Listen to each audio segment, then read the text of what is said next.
Anak yang tidak ikut membuli.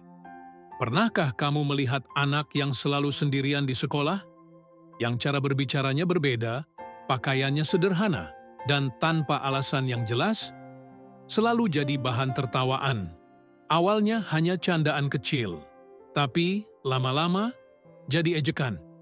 Dan dari ejekan itu lahirlah luka, luka yang tak terlihat.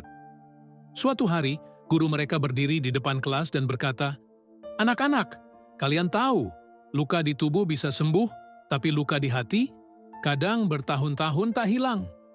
Kelas pun hening, tak ada yang bicara. Namun sejak hari itu, satu anak mulai berhenti ikut-ikutan membuli. Ia tahu, menjadi berbeda bukan berarti salah. Ia memilih untuk diam saat yang lain menertawakan. Kadang, ia hanya tersenyum kecil, lalu menatap temannya dengan empati. Tapi keputusan itu membuatnya dijauhi. Teman-temannya berkata, "Ih, kamu pembela dia ya?" Dan mereka pun mulai mengejeknya juga. Namun malam itu, ibunya memeluknya erat dan berkata lembut, "Anakku, jangan takut jadi baik. Lebih baik sendirian dengan kebenaran daripada ramai-ramai dalam kesalahan." Kata-kata itu menancap di hatinya. Dan tanpa sadar, disitulah letak tanggung jawab orang tua. Bukan hanya memastikan anaknya pintar, tapi memastikan anaknya punya hati yang baik. Moral cerita, ajarkan anak sejak kecil untuk punya empati.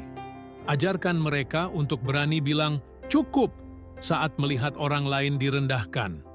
Karena dunia tidak butuh lebih banyak anak yang cerdas, tapi anak-anak yang bisa membuat dunia ini lebih lembut dan penuh kasih. Refleksi untuk orang tua.